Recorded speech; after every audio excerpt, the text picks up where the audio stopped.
Good afternoon. Welcome to Capital Account. I'm Lauren Lister here in Washington, D.C. These are your headlines for October 10th, 2012. He is a UK politician with a U.S. following and a Eurosceptic party that has seen its support grow, moving it from the fringe to a position of being a viable mainstream alternative. He's known for not mincing his words. UKIP leader and MEP Nigel Farage is here in our studio today for a sit-down.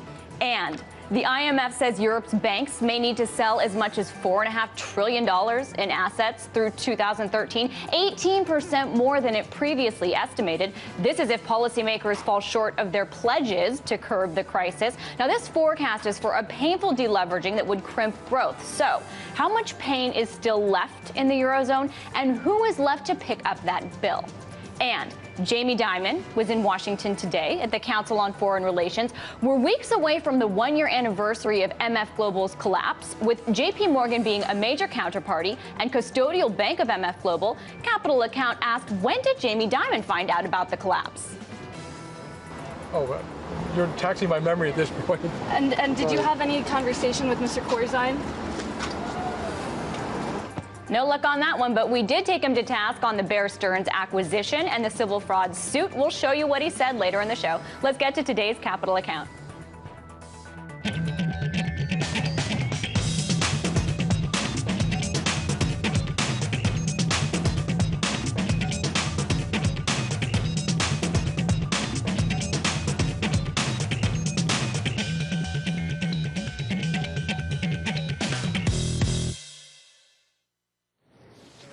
In the most gray and uninspiring of contexts, that of burgeoning EU bureaucracy, our next guest has managed to amass a highlight reel second to none, turning his European parliamentary position into a bully pulpit for a growing movement of Eurosceptics. Take a look. You are all in denial. By any objective measure, the euro is a failure. Just who the hell do you think you people are? You are very, very dangerous people indeed. Your obsession with creating this euro state means that you're happy to destroy democracy. So what are you saying? That this isn't quite as bad as the USSR? I had totally underestimated the complete fanaticism, Mr. Barroso, of you, your College of Commissioners and the European Central Bank. Yes, it'll mean you'll lose your job, Mr. Barroso, but apart from that, why can't we do things as mature democracies? Yes, I want you sacked, Mr. Schulz, as well. I want you all fired. You have the charisma of a damp rag and the appearance of a low-grade bank clerk. And the question that I want to ask, that we're all going to ask is, who are you? Well, now everyone knows who he is because that video went viral, and everyone knows who Nigel Farage is, leader of the UK Independence Party, member of European Parliament. These speeches over the years have gone viral on the internet, and Mr. Farage has garnered a following not only at home, but here in the U.S. While at home, his party has gone from fringe to a force to be reckoned with. Nigel Farage joins me now live. We're so thrilled to have you in studio. Thanks for being here. Pleased to be here, and thank you for showing my best clips. We really did like your highlight reel. So much to choose from, hard to get it whittled down. So let's just start with you. Every time you give a speech on the floor of Parliament, when you come on this show and do an interview, it goes viral in the financial blogosphere here in the U.S. Why do you think your message resonates so much here in America? Well, the global markets are all interconnected. You know, what happens particularly in New York and Chicago is totally linked in to what is happening in the Eurozone. And the Eurozone crisis is hanging heavily across the whole of the financial and investment community of the world. So people are really interested to hear what's going on. And what they get from Mr. Barroso and Van Rompuy and all the other ghastly people in Brussels that no one's ever voted for, what they get is this diet of, there's no problem, chaps, we're going to have a summit next Thursday, it'll all be sorted out. Well, there have been 21 summits over the last 2 years, and here we are today with Cyprus on the verge of needing a bailout, the Spanish position, frankly, looking perilous. And I think the reason my stuff goes viral is that I'm giving not just a counter-argument, but I think, and I believe, and I hope, a pragmatic economic alternative. Well, and kind of what you're getting at is there's a bull market for truth. There's a bull market for getting past the BS and the rhetoric. What I found interesting was even on the mainstream networks in the U.S., you've been on CNBC and Fox this week, I feel that you were more well received there than maybe you would be by Mr. Barroso and by some of the press in Europe. Oh, yeah. So, I mean, it's even into the mainstream in the U.S. You think this is, do you agree, first of all? Well, I think, look, anybody that looks at economics from a fundamental perspective is going to say this Eurozone should never have been put together the way that it has been, and that frankly, it can't last. The only question is, how long will the agony go on for? And my worry, as you showed in that last clip of mine, my worry is that the political will to keep this thing propped up is so fanatical that it could be many, many years. It could be up to a decade that this crisis goes on. One decade before what we see an exit? Well, I said no. I think other exits will happen first. But the reality is that the whole European project was put together as part of a Franco-German pact. It was done with honourable intentions, namely to stop war, but it misunderstood that people don't want to be given a new identity and that you should never create a state without consent. But here we are, and no one's noticed. We've all watched Greece versus Germany, Spain versus Germany, and we've talked about the gap in competitiveness terms that has grown between them. What no one's noticed in the last 2 years is that gap between France and Germany is getting wider.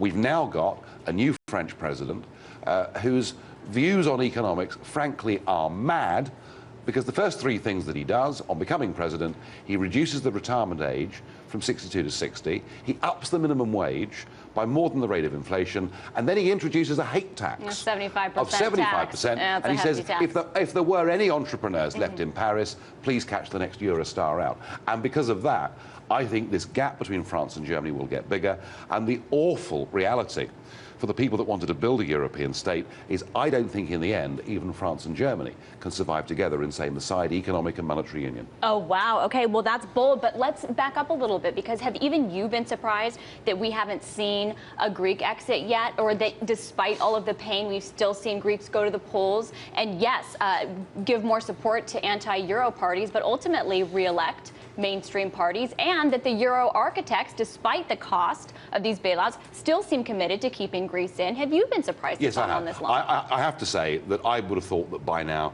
the markets would have forced Greece out, and it hasn't happened. And I think Draghi's statement that we saw over the summer, the ECB president, when he said, we will do whatever it takes. And kind of they mean it. I mean, they are prepared to risk everything and more to defend this project. The clue was a meeting that I had last year with Angela Merkel, and I said to her, Chancellor, wouldn't it be kinder to your taxpayers who've just spent 20 years paying for Eastern Germany to be reintegrated into Western Germany? Wouldn't it be kinder to them to stop having to sign a blank cheque in perpetuity? And wouldn't it be a liberation for Greece to leave the euro, get the drachma back with a big devaluation and an opportunity to trade their way back to some sort of sanity? Well, what did she say? She said, no, Mr. Farage, if Greece leaves the euro, other countries will leave too, and that will be the end of our European dream. So you think it's the fear of the dominoes? But it's absolutely, that was what she was saying. But what she's also really saying is this: we don't care. We don't care that youth unemployment is nearly 60%. We don't care that 25% of private companies have gone bust in the last 5 years. We frankly don't care if the whole of Greece starves, as long as we maintain our Euro project. And that is why I think these people running Europe are bad people. I think they're dangerous people. And we saw a specimen, I think, in Athens yesterday of the future. If you take away from people their ability to vote to change their futures, they will turn nasty. But they did vote for their futures, and they re-elected mainstream parties. Well, actually, there wasn't a single opposition party. Well, Syriza were arguing about the terms of the bailouts, but they were not saying Greece should leave the euro. Nobody was saying Greece should leave the euro. It's as if the political class in Greece and in Spain and in Portugal are like rabbits in the headlights of an oncoming car. No one's got the self-confidence or the courage. So you think everybody's terrified of the alternative? Yes. To sticking with these measures? I think if somebody comes along, if a serious business figure in Greece was to come along and say, look, this will be painful, but hey, it's painful anyway. Right. We may suffer inflation, it may be difficult for the first year or two, but actually the only hope we've got is that we get our currency back, we're able to become much more competitive again. I think once that leadership is given, the people would follow, but at the moment, it's absent. Okay, and what if this does continue? We just saw a report from the IMF coming out saying that if policymakers aren't able to fulfill all of their promises that they have given, that banks will have to deleverage, if you can even call it a deleveraging, because they've gotten bailed out thus far. $4.5 trillion in assets. At this point, what are the consequences of that kind of deleveraging, and who's left to bail the banks out with the core becoming more and more weak? The IMF. The IMF. The IMF, which had done a good job since 1945, has now been hijacked. You know, it may be here in Washington, but effectively, it's become the overseas bailout office for the euro. And if things go badly wrong, the IMF will be expected to put huge amounts of money in, and that, of course, includes America. Yeah. And I think there should be a bigger debate in America about, you know, should they still be putting 18% of this money into the euro bailouts via the IMF? So, I mean, I'm pretty unimpressed with all the IMF does. Well, and it's interesting because that might be a discussion in Washington, but I don't think you'll ever see a mainstream news report, oh, everybody in the U.S. needs to worry about the money that the government's giving to the IMF. I'm wondering if you have been surprised, because you've been here all week. Is there a lack of knowledge of the nuances of Europe amongst people in the U.S., would you say? Yeah, I think. I mean, I've met, over the last couple of days, you know, some people that are very senior, very knowledgeable people, who kind of sort of think that the European Union is just some sort of free trade agreement. No, but really... If it just was, there wouldn't be these problems. You in Britain, you're not in the euro, so what's the problem? And there is a lack of understanding that the European Court of Justice is supreme over our own courts in our own countries, that even in the case of Britain, which is outside the euro, 75% of our laws are made somewhere else. There is incomprehension when you tell them that the Parliament has got 3 homes and it travels around like a circus, and that the budget hasn't been signed off by the auditors for the last 17 years in a row. I think there is, through much of the American media, not much knowledge about what's really going on over there. Do you think that's dangerous, given the magnitude of Europe's problems? Right now, I think it's changing, and I'll tell you why. Because when I meet the financial community over here, they do know what's going on. Because they've got money at stake. They know what's going on. And I think events like yesterday, when a German chancellor, I mean, Germany is a big, important country, when a German chancellor turns up in Athens to be met by people wearing swastikas and giving Nazi salutes, I think the media say, goodness me, what on earth is happening here? So I think things are changing. Yeah, it is when you see the Molotov cocktails or the protests that the U.S. media pays attention, despite so much more of import going on. You know, I have to ask, you give these colorful speeches on the floor. You do not mince your words. Is the relationship with the other EU members of parliament and bureaucrats, is it as it would appear to be, given how you are on the floor in private? Or are you chumming with Van Rompuy and you go have a beer at the pub after being fined thousands of euros for... it's not good. No, not good? It's not good at all. No beers with Van Rompuy? Absolutely not. And I wouldn't want to have a drink with him, frankly. It's not that I disagree with these people. You know, I mean, I know people, you know, from the left of politics, and I might be more free market, and those guys you can talk to, disagree with, have a beer with, no problem. These people, it isn't that I disagree, they're bad people. These people, you mean the bureaucrats? I mean the people leading Brussels. The European project, and Barroso and Van Rompuy are at the top. They are out to destroy democracy, which is something that was so important that those that went before us actually went to war to defend the very principle of democracy, and these people want to crush it. These people have got this fanatical belief in their project, in their flag, and in building a new state. Well, it isn't going to work. And if they keep the whip hand for too long, I fear there'll be outbreaks of violence all over the Mediterranean.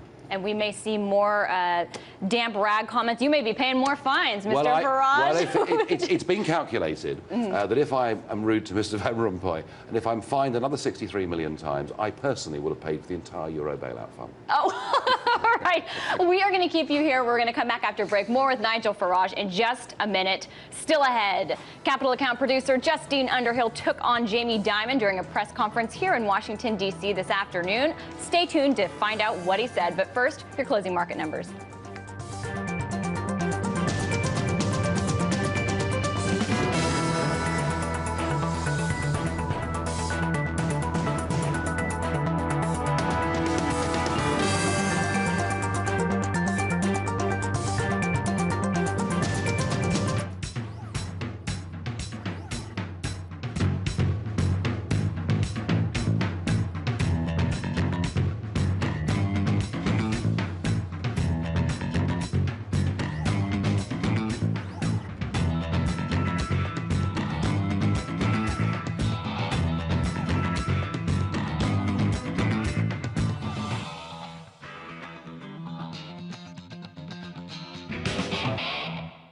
You know how sometimes you see a story and it seems so whole and complete, you think you understand it, and then you glimpse something else. You hear or see some other part of it and realize everything you thought you knew, you don't know? I'm Tom Hartman. Welcome to The Big Picture.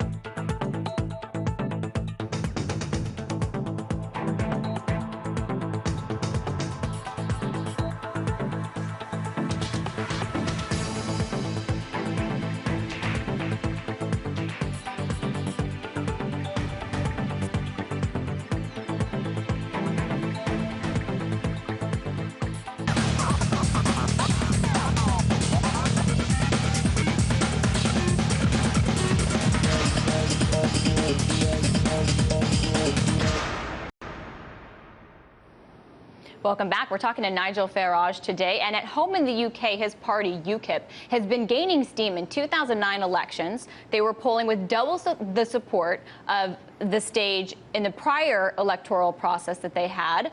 And just last month, this is a headline from The Guardian, no exaggeration, UKIP is now a force to reckon with. If the cards fall its way, Nigel Farage's party will shape the 2015 election and politics of Britain and Europe for a generation. So let's bring our guest back in and talk to him about this growth and support. So, Mr. Farage, what do you attribute that growth in support to? Is it mostly the Eurosceptic message, or is it mostly the UKIP domestic policy platform that people are in support of? I think on the Eurosceptic message, to a large extent, people say, well, UKIP have been proven right.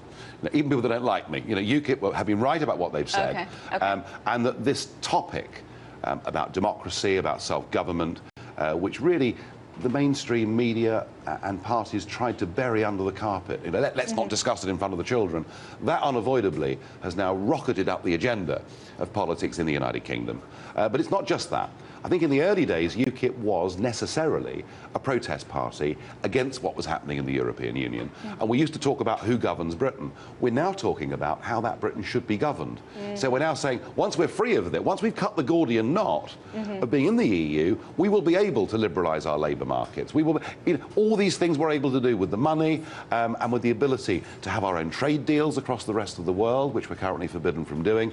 So I think that the reason people are coming to us isn't just any one simple thing. It's a big, broad agenda that is attractive to people. Yeah. That's one reason. Okay. The second reason is that for most of UKIP's existence, we used to draw our support from across the spectrum. Patriotic old Labour, classical Liberals, Conservatives, all sorts of people would vote for us. But for 13 years, the Tory party were in opposition, which is almost the entire lifetime of UKIP. Okay. And people used to say, well, look, Nigel, we agree with you, old boy, absolutely marvellous, but we've got to vote Tory, we want to get Labour out, and David Cameron's playing a very clever game. Just you wait till David gets in, they used to say. You'll see, well, David is in, and they've seen, and he's broken promises on giving a referendum. He's done nothing to halt mass immigration into Britain. He hasn't dared address the issue of human rights. So there is a big disenchantment, I think, and people see Cameron, frankly, as indistinguishable from Clegg and Miliband in terms of policy. Okay. It's interesting. There's a similar conversation in the U.S. where you have presidents from both parties that end up carrying out very much the same platform, similar policies. Do you think a politician like Ron Paul would be the most comparable in the U.S. to you, or kind of his more libertarian stance? I think that Ron Paul's campaign over years to campaign for, in a democracy, we want personal liberty and the responsibility that goes with that. And we want a smaller state, and we don't want Washington in control of absolutely everything. I think there are some strong similarities, And that said, I heard you recently say that the U.S., you would think there would be more of a conversation about the debt in this country. And I would agree with you. I completely agree with you. We talk about it all the time. It seems that other issues have become more pressing in more of the national psyche and in the mainstream media. I'm wondering if you think that the day of reckoning is being delayed by problems on the other side of the Atlantic or the Federal Reserve's policies, and how long it can continue. Well, I mean, just as what's been happening with the Eurozone crisis with the last 21 summits is they continue to kick the can down the road. The same is happening to a large extent in America with your massive, massive annual deficit. Nobody's really addressing this. I know that Romney, in that debate, did begin to talk about this, but frankly, your public finances are no better than the rest of the Eurozone's, and the extent to which national debt is growing year on year on year is something very serious. I mean, frankly, what Western governments are doing at the moment is they're stealing money from their grandchildren. Oh, absolutely, for the taxation down the line to pay for spending today. So when do you think the day of reckoning does come in the U.S.? Because the Fed has shown that it has a willingness to buy bonds. Yeah. What it can't control is faith in the dollar in foreign exchange markets. No, that's true. That's true. I don't think the day of reckoning has come. Yeah. I'm pleased that Romney did well in that debate the other week, but I would like to see him be much more assertive. I'd like to see Romney say, look, you know, Barack's a nice chap, but he's proved he's not really up to the job. I have been successful in business. I've gone out there, I've done it, I've made tough decisions, I've run a company, I'm the man you need to run this economy. And let me tell you, America, it's going to be rough. It's going to be tough. There are going to have to be some very big cutbacks in the size of a state. But if you follow me, and we go on this course, we'll get this ship steady again. We'll see if he would even be able to follow through on that. What he's proposing now isn't even a plan that would do that. And defense spending he wants to increase. I'm curious, we've heard warmongering from Romney towards Iran. In general, I think some would say that the U.S. has been saber-rattling about war in Iran. What do you think the reaction would be among financial and political elites in Europe if there was a war with Iran led by the U.S. I think people Israel? would be very, very worried. I mean, look, Iran is a big country. Yeah. We are now over a decade into a war in Afghanistan. Yeah. And let's be honest, we're achieving nothing. Oh, I couldn't agree more. We're achieving nothing. Iraq, hugely expensive. OK, Saddam's gone, but does anybody really think that Iraq's a happier, better place? No. Or will be in 5 or 10 years' time? And if what we're saying with Iran is we want to stop them getting nuclear weapons, frankly, there's not much we can do to stop them acquiring nuclear weapons. I think what we need to do with Iran, frankly, is we need to sit down and attempt to have a very frank conversation with them. But to think by going to war that we will achieve much in Iran or stop them getting nuclear weapons, I think is ridiculous. And personally, I'm extremely tired of the United Kingdom joining in some of these overseas ventures when we never really think what the end game is going to be. Yeah, it's a great point. And I do want to talk about regulation for a moment, because regulation is one of the things that we've spoken about before. Yeah. One time when I interviewed you, you were coming from a non-wine party for a wine that couldn't call itself wine because of EU regulations. Right. In the U.S., we have, for example, Obamacare that was supposed to help everybody get insurance. Now we're seeing reports from major restaurant chains, for example, that they're trying out shifting people to part-time workers to see if that would defray the costs of complying with Obamacare. How do you set up regulations that set rules in a free market, but that don't go so far as to create unintended consequences for businesses, workers, taxpayers, even with banks? I think in the end, this comes down to what your basic assumption is. You know, the basic assumption of the people that I do battle with in Brussels is that the state is the best means through which we can actually get the marketplace to be successful and get the relationship between employer and employee to be right. The state must regulate, the state must legislate, and the state gets it right. That's their philosophy. My philosophy is completely different. My philosophy is we should get the state out of business and out of people's lives as much as possible with, albeit, some sensible, basic human protections for people so that they're not exploited and not abused. And it really is, which side of that fence do you come from? Do you believe the state can do this stuff, or do you believe that free enterprise and wealth are created by individuals who've got the state freed from them? And right at the minute, the statists are in control everywhere.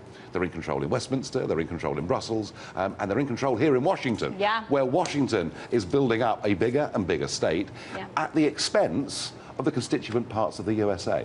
So there are some similarities. There are many similarities, and a message like yours continues to grow and grow in popularity. So I really appreciate you being here on this show and sharing it with us. Nigel Farage, he's the UKIP leader and a member of European Parliament.